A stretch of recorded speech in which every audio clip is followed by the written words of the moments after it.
Hello மக்களே, அஸ்ஸலாம் வலைக்கும். Welcome back to my channel Asma Explorer. எல்லாரும் எப்படி இருக்கீங்க? இன்றைக்கி வெஜிடபிள்ஸ்லாம் பார்த்திங்கன்னா வீட்டில் சுத்தமாக இல்லை. சரி, ஓகே, முதல்ல போய் வெஜிடபிள்ஸ் வாங்கிட்டு வந்துடலான்ட்டு அதுதான் போய் வாங்கிட்டு வந்தோம். பார்த்திங்கன்னா இன்றைக்கி எறாவும் வாங்கிட்டு வந்தோம். அது க்ளீன் பண்ணாமல் வாங்கிட்டு வந்துட்டேன். ஸோ அது வேறு க்ளீன் பண்ணணுமா, அதனால் கரெக்டாக வாங்கிட்டு வந்தேன்னா கொஞ்சம் வெஜிடபிள்லாம் செக் பண்ணிகிட்டு இருந்தேன், எதுனாச்சும் மிஸ் ஆகிடுச்சான்ட்டு. ஏன்னா அப்போது எதுனாச்சும் மருந்து வச்சுட்டு வந்துடுவேன் நான் கடையில். ஸோ அதான் பார்த்துட்டு இருந்தேன், எல்லாமே செக் பண்ணிகிட்டு இருந்தேன். இன்றைக்கி பார்த்திங்கன்னா கீரை வாங்கிட்டு வந்தேன், அரைக்கீரை. ஸோ அது பொரியல் செய்யணும். கீரை முதல்ல ஆஞ்சி எடுக்கணும், அந்த வேலைலாம் இருக்குது. சரி, இதை அப்படியே கொஞ்சம் தள்ளி வச்சிட்டேன். அப்புறமா நல்லா வாஷ் பண்ணி எடுத்து ஃப்ரிட்ஜுக்குள்ளே வச்சுக்கலான்ட்டு. ஏன்னா எறா க்ளீன் பண்ணி எடுக்கவே உங்களுக்கு பார்த்திங்கன்னா 1 hour ஆகிடும் ஃப்ரெண்ட்ஸ். அங்கே நிறைய கூட்டமாக இருந்ததா, ஸோ எறா க்ளீன் பண்ணி தர லேட் ஆகும்னு சொன்னாங்க. சரி, இல்லை கொடுங்க, நான் வீட்டில் போய் க்ளீன் பண்ணிக்கிறேன்ட்டு வாங்கிட்டு வந்துட்டேன். சரி, அது வரைக்கும் பாருங்கள், கீரைலாம் நல்லா க்ளீன் பண்ணி ரெடி பண்ணி எடுத்து வச்சுக்கிட்டேன். நான் சாம்பார் ரெசிபி சொல்கிறேன் எப்படி செய்யணும்னு. இது வீட்டில் செஞ்சு பாருங்கள், நல்லாயிருக்கும். பருப்பு எடுத்திருக்கேன். அது நல்லா வாஷ் பண்ணி 2 times எடுத்து வச்சுருக்கேன். ஒரு பூண்டு, சின்ன பூண்டு, அப்புறமா 2 பச்சை மிளகா, அப்புறமா மீடியம் சைஸ் வெங்காயம் 2 போட்டிருக்கேன், தக்காளி 1 போட்டிருக்கேன். அப்புறமா பார்த்திங்கன்னா ஜீரகம், அப்புறமா coriander, sambar powder, chilli powder, இந்த 4 மசாலாவுமே போட்டு நல்லா மிக்ஸ் பண்ணிக்கோங்க. உப்பு தேவையான அளவு நல்லா மிக்ஸ் பண்ணிவிட்டு நீங்கள் என்ன பண்ணுங்கள், மிக்ஸ் பண்ணிவிட்டு மேலே கொஞ்சமாக எண்ணெய் ஊற்றுங்க. எண்ணெய் ஊற்றுனீங்கன்னா நீங்கள் குக்கர் மூடி வச்சும்போது விசில் வரும் பார்த்திங்களா, அப்போ தண்ணியெல்லாம் வெளியில் வரும். பட் இந்த மாதிரி எண்ணெய் போட்டு மூடி வச்சிங்கன்னா அந்த தண்ணியெல்லாம் வெளியில் வராது. கொஞ்சோண்டு புளி எடுத்து அது வரைக்கும் ஊற வச்சிட்டேன். பாருங்கள், விசில் அந்த தண்ணியெலாம் வெளியில் வரல பாருங்கள்.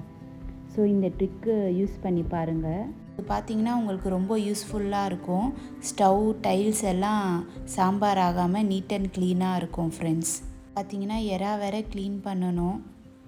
அதுக்கப்புறமா பாருங்கள், எறா இப்போ தான் க்ளீன் பண்ண ஸ்டார்ட் பண்ணியிருக்கேன். ஒரு சைடு ரைஸ் ஏற்றிட்டேன், ஒரு சைடு சாம்பாரும் ரெடி ஆகிடுச்சு. வெறும் அது தாளிக்கணும் சாம்பார், அவ்வளோதான். சரி, அது வரைக்கும் ப்ரான் க்ளீன் பண்ணி எடுத்துக்கலான்ட்டு க்ளீன் பண்ண ஸ்டார்ட் பண்ணிட்டேன் ஃப்ரெண்ட்ஸ். ஸோ இது க்ளீன் பண்ணி முடிக்கவே உங்களுக்கு பார்த்திங்கன்னா 1 hour ஆகிடுச்சு. அதுக்கப்புறமா கீரைக்கு ரெடி பண்ணிகிட்டு இருந்தேன். தேங்காய், பூண்டு, 2 காஞ்ச மிளகா போட்டு மிக்சியில் ரொம்ப மெலிசாக அரைக்கக்கூடாது, கொஞ்சமாக அரைச்சி எடுத்துக்கிட்டேன். பாருங்கள், விசில் பாருங்கள், அந்த தண்ணிலாம் வெளியே வராமல் மூடி எப்படி இருக்குது பாருங்கள். அப்புறமா கடைஞ்சி எடுத்துக்கிட்டேன் சாம்பார். புளி கொஞ்சம் போட்டுக்கிட்டேன். அதுக்கப்புறமா பார்த்திங்கன்னா ஒரு பேனில் எண்ணெய் சூடானோடனே, எண்ணெய் ஊற்றி சூடானோடனே கடுகு, உளுந்து போட்டு, அதுக்கப்புறமா பார்த்திங்கன்னா கொஞ்சம் பெருங்காயம் போட்டுக்கிட்டேன். அதுக்கப்புறமா ஒரு முட்டி அளவு வெங்காயம், கருவேப்பிலை போட்டு நல்லா வதக்கிக்கோங்க. தேவையான அளவு உப்பு போட்டுக்கோங்க. ஏன்னா நீங்கள் வெங்காயத்தில் உப்பு போட்டிங்கன்னா கொஞ்சம் சீக்கிரமாக வதங்கிடும். ஸோ அதுக்காக தான். பாருங்கள், இந்த மாதிரி கலர் ஆனோடனே அதுக்கப்புறமா இந்த சாம்பாரில் போட்டு ஸ்டவ் ஆன் பண்ணி வச்சுக்கோங்க. அப்புறமா கொஞ்சம் லைட்டாக கொத்தமல்லி போட்டுக்கோங்க. அது வரைக்கும் பார்த்திங்கன்னா ஒரு பேனில் கீரை பொரியலுக்கு ரெடி பண்ணிட்டு இருந்தேன். கடுகு, உளுந்து, வெங்காயம், கருவேப்பிலை போட்டு நல்லா வதக்கிக்கோங்க. கொஞ்சம் உப்பு போட்டுக்கிட்டேன், நல்லா வதக்கிட்டு அது வரைக்கும் பார்த்திங்கன்னா சாம்பார் நல்லா கொதிச்சிச்சு. ஸோ ஸ்டவ் ஆஃப் பண்ணிட்டேன்னா.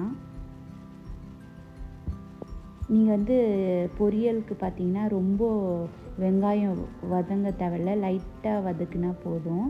அப்புறமா பாருங்கள், கீரை எடுத்து போட்டு, கீரை இவ்வளோ நிறைய இருக்குன்ட்டு நீங்கள் ஸ்டார்டிங்கே உப்பு போட்டுறாதீங்க. அப்புறமா பார்த்திங்கன்னா உப்பு ஜாஸ்தியாகிடும், கீரை கம்மியாயிடும். பசங்க பார்த்திங்கன்னா சூப்பராக இந்த நெல்லிக்காய், சில்லி பவுடரு, சால்ட்டு போட்டு நல்லா மிக்ஸ் பண்ணி எனக்கு சாப்பிட கொடுத்தாங்க. பாருங்கள், இந்த மாதிரி கொஞ்சோன்னு ஆனோடனே அதுக்கப்புறம் உப்பு போட்டிங்கன்னா உங்களுக்கு கரெக்டாக இருக்கும். ஸோ கொஞ்சம் போட்டு நல்லா வதக்கிக்கோங்க. இந்த மாதிரி வதக்கிட்டு அதுக்கப்புறமா இன்னொன்று சைடு பார்த்திங்கன்னா எறா ஃப்ரை பண்ண ஸ்டார்ட் பண்ணிட்டேன். எறா நல்லா ஃப்ரை பண்ணுங்கள் கொஞ்சம்.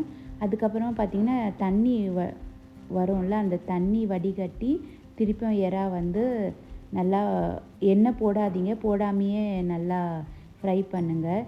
என் கை வலிக்குதுன்னு சொன்னேன், அதனால் என் பையன் எனக்காக கொஞ்சம் ஹெல்ப் பண்ணிகிட்டு இருந்தான், கொஞ்சம் கீரை வதக்கிட்டு இருந்தான்.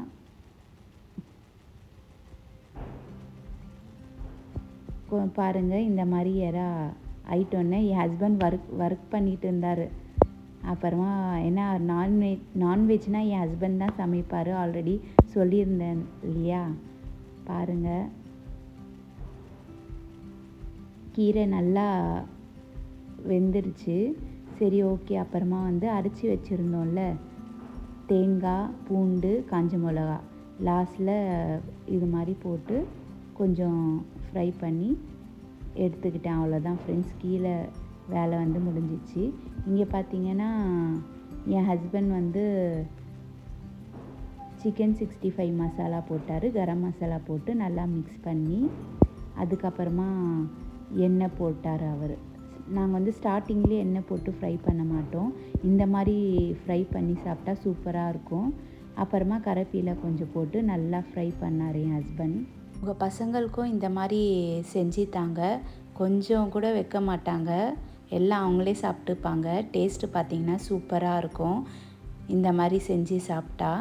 லாஸ்ட்டில் அந்த கடை வாஷ் பண்ண போடாதீங்க, அது ரைஸ் போட்டு மிக்ஸ் பண்ணி சாப்பிடுங்க. டேஸ்ட்டு பார்த்திங்கன்னா சூப்பராக இருக்கும். இந்த மாதிரி ஒரு டைம் ட்ரை பண்ணி பாருங்கள். ஃப்ரை பண்ணி நல்லா இந்த மாதிரி வரணும், அது வரைக்கும் நல்லா ஃப்ரை பண்ணிகிட்டே இருக்கணும் ஃப்ரெண்ட்ஸ். அப்புறமா ப்ரான் ரெடி ஆகிடுச்சு. வாங்க, இன்றைக்கி எங்கள் வீட்டில் என்ன லஞ்ச் பார்க்கலாமா, என்னென்ன ரெடி பண்ணியிருக்கோன்னு பார்க்கலாம் வாங்க ஃப்ரெண்ட்ஸ். ரைஸு, அதுக்கப்புறமா சாம்பார், அதுக்கப்புறமா கீரை பொரியல், அதுக்கப்புறமா எறா ஃப்ரை பண்ணிட்டோம் ஃப்ரெண்ட்ஸ். எனக்கு பார்த்திங்கன்னா சப்பாத்தி ரெடி பண்ணிகிட்டு இருந்தேன். ஏன்னா நான் சொல்லியிருந்தேன் இல்லையா, மோஸ்ட்லி நான் ரைஸ் எடுத்துக்க மாட்டேன், ஆஃப்டர்நூனில் சப்பாத்தி தான் எடுத்துப்பேன், ஒயிட் ரைஸ் அவாய்ட் பண்ணிவிடுவேன். ஸோ இதுதான் ஃப்ரெண்ட்ஸ் இன்றைக்கி எங்கள் வீட்டில் லஞ்சு சாப்பிட்டுட்டு அதுக்கப்புறமா க்ளீனிங் வேலைலாம் ஸ்டார்ட் பண்ணிட்டேன். அப்புறமா இந்த வெஜிடபிள்ஸ்லாம் கொஞ்சம் எடுத்து வைக்கிற வேலைலாம் இருந்தது ஃப்ரெண்ட்ஸ்.